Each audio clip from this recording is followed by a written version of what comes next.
Hello, and welcome to another installment in the Strength Training at Home series. Today, we're going to take a look at the pull-up or the chin-up. I'm just going to use pull-up for simplicity's sake, but basically interchangeable. So the pull-up is a vertical pulling motion as opposed to the horizontal pulling motion that is the row. Granted, they are pulling in different planes, but they are very similar, and getting stronger at your rows will make you stronger at your pull-ups and vice versa. They share a lot of overlapping muscles involved. So the setup of your pull-up is going to be very similar to your rows. You're going to have your grip width just slightly outside of shoulder length. You're going to have fully extended arms at the bottom. You're gonna have that. You're gonna squeeze your abs tight, and this for the pull up, you're gonna have a very slight bend in your hips. So your thighs will be slightly in front of the rest of your body. If you can have perfectly straight legs, that's great. A lot of the times, you're not able to hang from high enough to be able to do that without your feet hitting the ground. And in fact, in this setup, I have to bend at the hips a little bit more than maybe is ideal to keep my feet from hitting the ground, but it doesn't have to be perfect.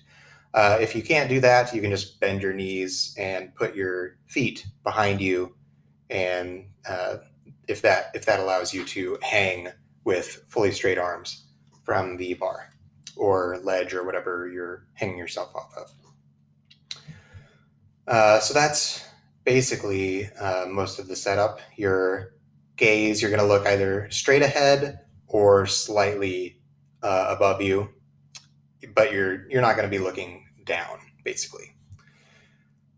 For the movement itself, you're going to start off by sort of pulling your shoulder blades together and down, sort of just like packing them in tight to initiate your rep, and that's going to help you use more of your back to pull yourself up to the bar. Once you've packed your shoulders in, you're just going to think of pulling your elbows down and into your sides until your chest is in line with your wrists and your chin has cleared the bar. Once you're at the top, you're just going to slowly lower yourself under control until you're back in the starting position. So we'll take a look at a few reps and get a good idea of kind of what that looks like.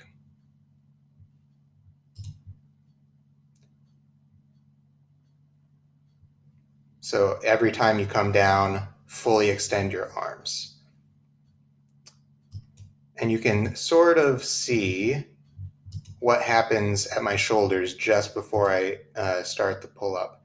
You'll notice that they come down and I get sort of like tight before I really start bending at the elbow. Yeah, so it's kind of subtle, but that is what it looks like when you're pulling your shoulders into position to start your pull-up. So that's the basics of the execution of the pull-up. But pull-ups are generally, they're a hard movement, and your average beginner is not going to be able to do a pull-up right from the get-go. So there's plenty of ways to progress yourself up to being able to do that first pull-up. So as I mentioned before, pull-ups and rows, very similar, use a lot of the same musculature. So basically, if you get stronger at your rows, it'll transfer over and you'll be that much closer to being able to get your first pull-up. So if you're not doing rows and you want to be able to do your first pull-up, definitely I would recommend rowing pretty regularly in your training. Other than just doing rows, if you want to get more specific to the pull-up motion, you can sort of break it up into different aspects of the pull-up. So if you're not able to hold on to the bar long enough, and you just need to develop sort of your grip strength and endurance to be able to stay in that position on the bar long enough to be able to do the pull-up, then easy enough. You just work on that by holding on to the bar for as long as you can. Do that several times a session until your grip strength starts going up and gets to where it needs to be for you to be able to do your pull-up.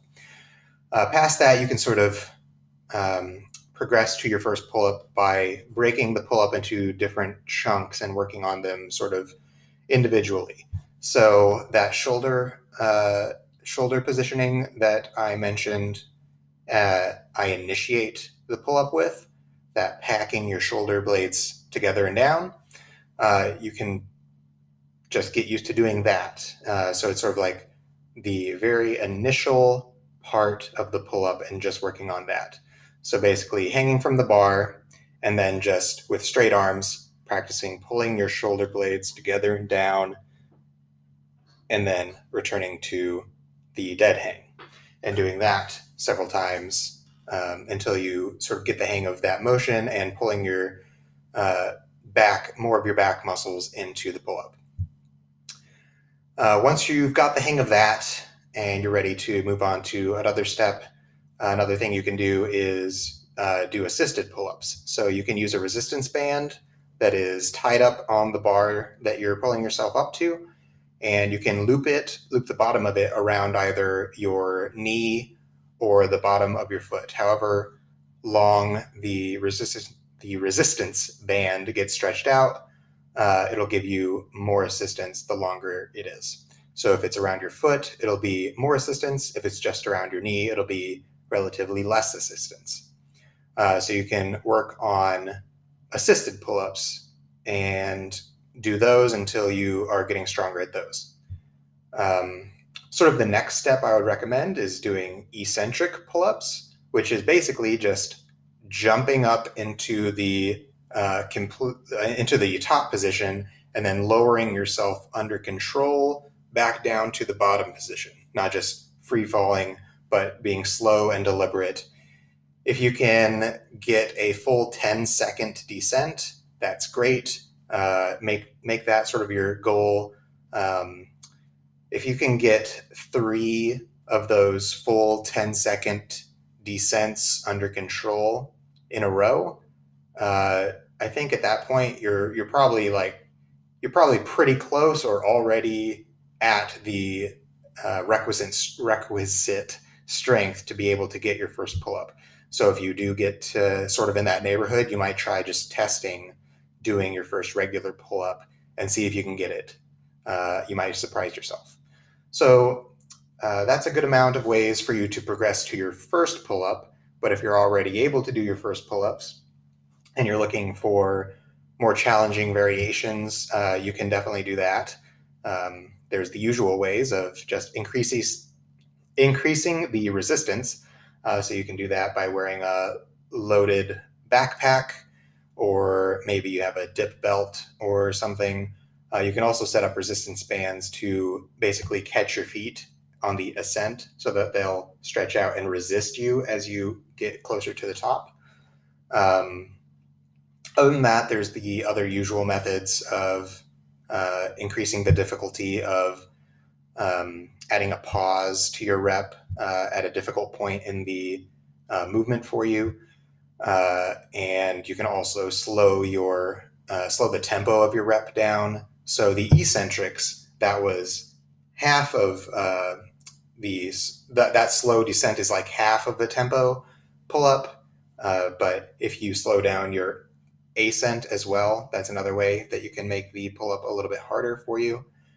Additionally, you can also use more challenging variations of pull-ups. So something like an L-sit pull-up, where you would have your legs like straight out in front of you. So your feet are way out here, and your body looks like an L, hence the name, the L-sit. So that's a good amount of ways for you to be able to progress the movements. I will link a playlist in the description below that'll have some demonstrations of the various different pull-ups that I went over in this. And good luck on getting your first pull-up if you haven't gotten that one yet. I know that's a big milestone, and I'll be super stoked if you get it. If you do, let me know. I would love to hear from you, and if this helped you. If you have any comments or questions, feel free to drop those below. I'll be happy to take a look and respond to you there. And yeah, good luck with your pull-ups and good gains.